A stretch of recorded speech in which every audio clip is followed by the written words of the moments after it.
Tufungue tuanze na kitabu cha Mhubiri 9 mstari wa 15. Naomba mtu anaweza kunisomea haraka haraka anisomee, tuanzie hapo. Uone kuna jamaa alikosa kibali, lakini alikuwa ni mtu ambaye alisababisha mji mzima ukaokolewa.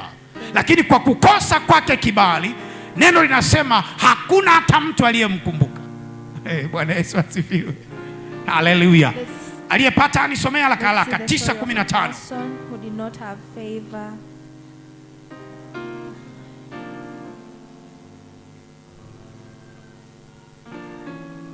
Mhubiri 9 mstari wa 15. Biblia inasema basi kulionekana humo mtu maskini mwenye hekima. Anzia wa 14.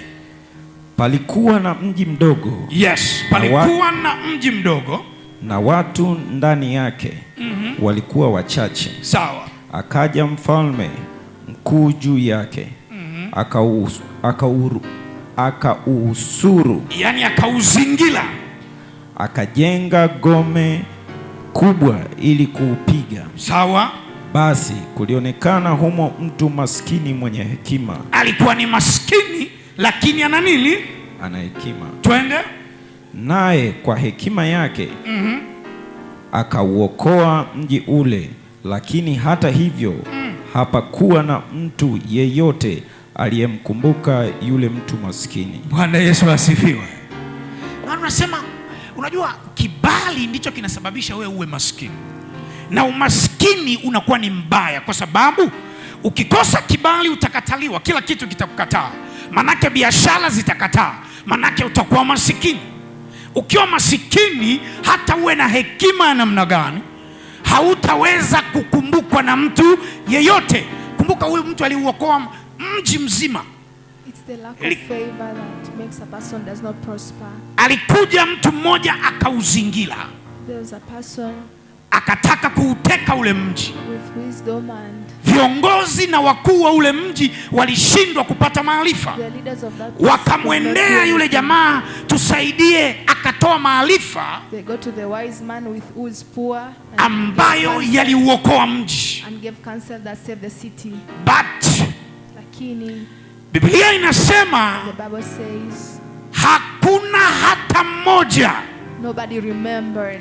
Hakuna hata mtu mmoja, not even a single person, aliyemkumbuka. who remembered him. Aliwaokoa wote, he saved them all. Aliwasababisha wote wakapona, he saved them all. Lakini hakutokea hata mmoja aliyemkumbuka. But no one remembered him. Bwana Yesu asifiwe. Praise the Lord. Wenda hata wewe unasema, Esther nilimsaidia kwa kiwango kikubwa sana, pasipo mimi asingekuwa pale alipo, lakini leo amenigeuka kana kwamba amenisahau. Ninakwambia tatizo sio Esther, ni ile roho iliyo nyuma ya rafiki yako. Imesababisha kibali kikakosekana ndani yako. You have lacked favor. Hallelujah. Hallelujah. Hallelujah. Hallelujah. Sema favor. Sema kibali. Say favor. Kibali. Say favor. Sema kwa jina la Yesu. Jesus mighty name. Mchana wa leo, this afternoon, nitapata kibali. I will have favor. Na kila milango iliyofungwa, and every closed door, itafunguka leo. it will be open today. Itafunguka leo. It will be open today. Na kila kuta and every wall zilizosimama mbele yangu, that have stood up against lazima zitabomoka. they have to be broken. Lazima zitabomoka. They have to be broken. Lazima zitabomoka. They have to be broken. Kwa jina la Yesu. In Jesus mighty name. Hebu kaa dakika chache. Methali 3 mstari wa 3 hadi wa 4. Proverbs 3 verse 3 to 4. Nisomee tena uliosoma. Methali 3 mstari wa 3 na wa 4. Nataka hapa ndipo tutazungumza sana na huenda tutamalizia hapa. Methali 3 mstari wa 3. Rehema na kweli zisifarakane nawe, zifunge shingoni mwako, ziandike juu ya kibao cha moyo wako, ndivyo utakavyopata kibali na akili nzuri. Hebu soma sasa, anzia mstari wa 3. Huyu mama hapa hajasikia. Rehema na kweli zisifarakane nawe. Anasema rehema na kweli hakikisha hazifarakani na wewe. Zifunge shingoni mwako. Hivi vitu viwili uvishikilie shingoni mwako. ziandike juu ya kibao cha moyo wako. Andika ndani ya moyo wako, rehema hizi zisitoke. Lengo ni nini? Twende. Ndivyo utakavyopatwa kibali na akili nzuri. Hebu tulia hapo. Biblia inasema ndipo utakapopata kibali na akili nzuri. Bwana Yesu asifiwe. Amen. Ndipo utakapopata nini? Kibali na nini? It is when na you'll akili have nzuri. favor and good understanding. Bwana Yesu asifiwe. Praise the Lord. Bwana Yesu asifiwe. Praise the Lord. Biblia inaposema ndipo utakapopata kibali When the Bible na, says na akili, it is then you'll find favor and good understanding. ni lazima usisome kwa kukimbia kimbia. You must not read by running. Lazima uelewe kwa nini imeweka msisitizo kwa haya maneno mawili, You must understand why it has put emphasis on these two words. kwamba utapata kibali, That you'll find favor, then utapata akili njema. then good understanding. Sasa akili ni nini? So what is good understanding? Akili ni nini? What is good understanding? Ni uwezo It's the ability. au kipawa kinacho. Akili ni nini? So what is understanding? Ni uwezo It's ability au kipawa or talent. kinachokuwepo kwenye ubongo wa mwanadamu, What is present in the mind of a man? kinachomwezesha huyu mwanadamu mambo yafuatayo. What enables a man to do the following? La kwanza, First of all, kuelewa. to understand. La pili, Second, kujifunza. to learn. La tatu, And third, kupanga mambo vema. to arrange things well. Nne, Fourth, kuwasiliana vema na watu to wengine. communicate well with other people. Tano, Fifth, kutatua matatizo vema. to solve challenges well. Bwana Yesu asifiwe. Bless the Lord. Bwana Yesu asifiwe. Praise the Lord. Haleluya. Hallelujah. Kwa hiyo So, unapokuwa na kibali unakuwa na akili, when you have favor, you're going to have intelligence. na ukiwa na akili, And when you have intelligence, maana yake utakuwa na uwezo wa kuwasiliana vema na watu wengine. you're going to be able to communicate with Utakuwa na people. uwezo wa kufanya maamuzi yaliyo sahihi. You're going to be able to make good Utakuwa na uwezo mzuri wa kufanya biashara vema. You're going to be able to do business well. Haleluya. Hallelujah. Haleluya. Hallelujah. Iko hivi, unajua tunaposema akili When you say intelligence, tunataja vitu vitatu hapa. we are mentioning three things. Nataja maarifa, We are talking of knowledge, ufahamu we're talking of understanding, na hekima. and wisdom. Sasa Wakristo wengi unapotaja neno hekima, When people speak of wisdom, many huwa Christians, wanadhani ni yule mtu anayeingia kanisani kwa namna hii, they think it's a person who walks well in church. ili viatu visigonge visifanye nini, au anayesalimia kwa namna hii. Maybe a person who greets humbly. Or Wanasema hiyo ndio maana ya neno hekima. they think that's what wisdom Au means. mtu ambaye amekaa hasungumzi, ni mpole, Or a person who's very meek. watu huwa wanasema ana hekima, People think he has wisdom. lakini kiukweli hiyo si hekima. But truthfully, that's not wisdom. Bwana Yesu asifiwe. Praise the Lord. Hivi vitu vitatu vinakwenda There pamoja: are three things that goes together: maarifa, knowledge, ufahamu, understanding, alafu hekima. and wisdom. Cha kwanza unapata maarifa. The first of all, you get knowledge. Ukiyapata maarifa When you get knowledge, yanakupa ufahamu. it gives you understanding. Yakikupa ufahamu, When they give you understanding, ndipo yanakupa namna ya kuamua mambo vema, it's when they give you ability to decide well. na ile namna ya kuamua mambo kwa usahihi And how you decide well ndiyo inaitwa hekima. is what is called wisdom. Utanielewa. You'll understand me. Kuna mtu mmoja anaitwa Suleiman. There's a person called Suleiman. Biblia inasema alipopewa taifa la Israeli aliongoze, The Bible says when he was given the nation of akamwomba Israel, Bwana he asked God ampe uwezo wa kuliongoza vema taifa la to Israeli. give him ability to lead well Israel. Lakini ukisoma pale watu wengi wao wanakimbilia kusema Bwana alimpa hekima. The Bible, people, Lakini ukisoma vizuri, Suleiman alisema Bwana nipe namna ya kuongoza vema taifa kubwa hili, na mimi ni kijana mdogo. when you read well, he asks for ability to lead Bwana Yesu well asifiwe. as a young man. Nini kilitokea cha kwanza ili kufanya majaribio ya hekima aliyopewa Suleiman? So what was the first thing that happened? Makahaba wawili Two walikuwa harlots wanalala chumba kimoja, who slept in the same place, walipata ujauzito kwa siku moja. they got pregnant in the same day. wakaanza kunyonyesha watoto They wao, started breastfeeding their lakini children. usiku mmoja One night, kahaba mmoja alilalia mtoto wake akafa. one of the harlots slept on the Alipogundua child. kwamba mtoto wake imekufa, After finding out the child is dead, akagundua mwenzie imelala, he knew. akachukua yule mtoto aliyekufa, She took the dead akaenda child kumwekea mwenzie, akachukua aliye hai and gave akawa to the naye. other woman and took the alive child.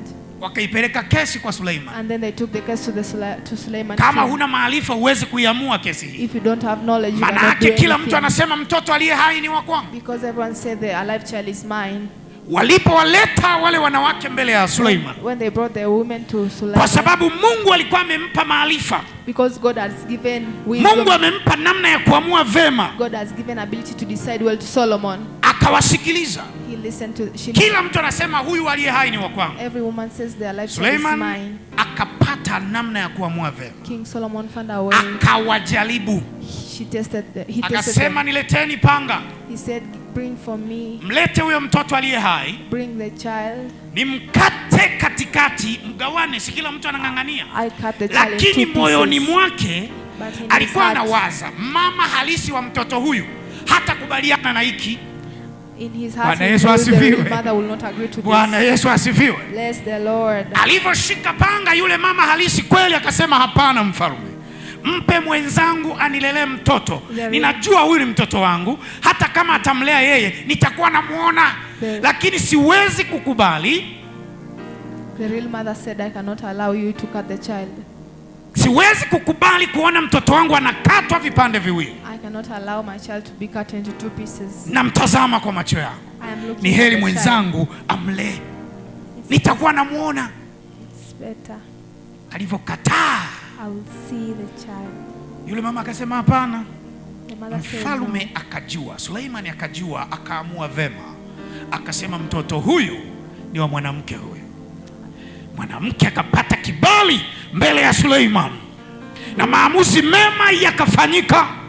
Ndio maana Biblia inasema utapata kibali na akili njema, The Bible says you'll get, utakuwa na uwezo wa kuamua vema. you'll have the ability to decide Haleluya. well. Kuna mtu kwa sababu ya chuki tu na mtu fulani anaweza kusema fulani ni mchawi, Someone with hatred will just say someone is wicked. anaweza kusema huyu yuko vile.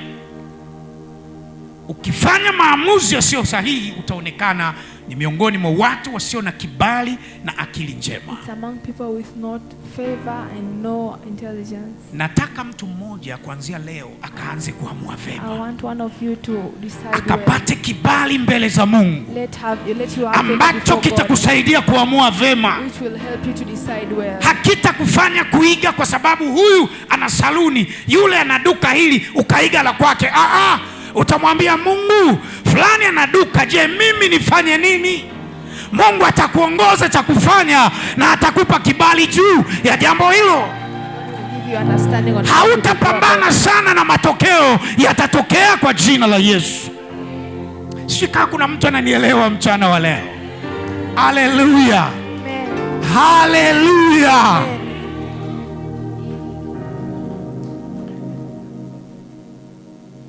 Mwisho tusome kitabu cha Esta 2 Let's read Esther 2. uone kibali kilivyo na faida. You'll see how profitable favor is. Nisome Esta 2 mstari wa 17. Read Esther 2. verse 17. Inasemaje hapo? What does it Esta say? 2 mstari wa 17. Ndio. Biblia inasema mfalme akampenda Esta kuliko wanawake wote. Mfalme akampenda Esta kuliko wanawake wote, And the king loved Esther greater than all women. Naye akapata neema na kibali machoni pake naye akapata neema na kibali machoni pake kuliko mabikira wote kuliko wanawake wote waliokuwa wamekusanyika wakigombea kitu kimoja. Basi akamtia taji ya kifalme kichwani pake. Baada ya kupata tu kibali, Esta akatiwa taji kichwani pake, taji la kifalme. Ishia tu hapo. Bwana Yesu asifiwe. Sikiliza, Esta huyu, Biblia inasema walivyokuwa wenzie wanapewa makeup, wanapewa sijui madude gani, yeye alisema no, mimi hivyo achana navyo. Lakini walivyosimama na wale waliojilemba kwa namna isiyokuwa ya kawaida, Biblia inasema Esther akapata kibali mbele za mfalme.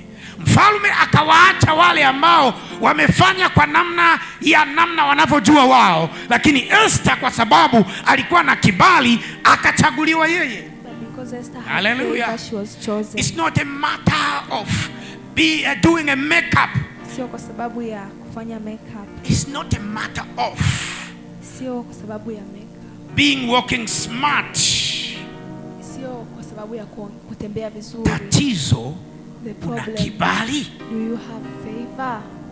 Una kibali? Do you have favor?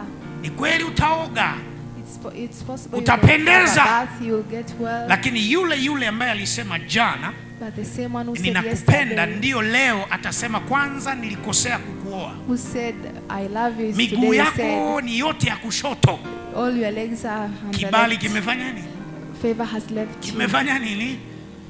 So you have to ask favor. Lazima uombe kuhusu kibali. Umwambie Bwana kila unapoamka. You must tell God every morning. Ninahitaji kibali. I need favor. Kwenye biashara yangu, in my business, kwenye maisha yangu, in my life, kwenye ndoa yangu, my marriage, popote nitakapokwenda lazima nipate kibali. I must have favor. Hallelujah. Hallelujah. Ukipata kibali, popote utakapoingia utapata nafasi ya upendeleo. Wherever you have, you're going to have. Na wiki hii ikawe ni wiki yako kwa jina la Yesu. Let this week be a week for Hallelujah. Hallelujah. Hallelujah. Kibali cha Mungu kikawe pamoja na wewe. Nafasi ya upendeleo ukaipate kwa jina la Yesu. Have a good place in Jesus name. Kisoma ni maombolezo 3. Yule anaomboleza anasema nimefananishwa na mtu aliyekufa zamani, na nimezingirwa, nimewekwa kwenye shimo lenye giza. Ninapopambana kutoka, yule aliyeniweka ananizuia. Nikijaribu kuomba ndani ya hilo giza, lakini bado anazuia maombi yangu. Bwana Yesu asifiwe. Unapambana, kibali chako kimeondoka, unapambana kutoka hapo ulipo usogee mbele, lakini anazuia kwa jina la Yesu. Kila mashetani, kila majini na mapepo yanayozuia leo ya kuachie kwa jina la Yesu. Nasema leo ya kuachie kwa jina la Yesu. Leo ya kuachie kwa jina la Yesu. Na yatakuachia kwa jina la Yesu wa Nazareti aliye hai. Hallelujah. Hallelujah. Hallelujah. Ukisoma Ufunuo anasema unaonekana ya kwamba uhai lakini umekufa. Unaweza kuwa mwimbaji mzuri, unaweza kuwa mhubiri mzuri, unaweza kuwa namna gani nzuri, unaonekana uko hai, lakini kuna watu wakikutazama wanajua hauko hai. Au wewe mwenyewe unajijua kabisa. Hujawahi kuona dada, kuna mtu anakujia anasema dada niazime milioni 20. You may find someone asking give me 20 million. Wewe mwenyewe unajijua kabisa laki 5 tu ni tatizo. 500,000 is a problem. Unaonekana uko hai lakini umekufa. But you are dead. Bwana leo akakutoe huko. Let God remove akutoe you kule akulete huku. Kila neno litakalotamkwa kwenye madhabahu huu likawe hai kwako, likafanyike kwako, likachipuke kwako, likakuinue kwa jina la Yesu. Hallelujah. Hallelujah. Hallelujah. Wangapi tumekuwa pamoja mchana wa leo? Ninamaliza kwa kusema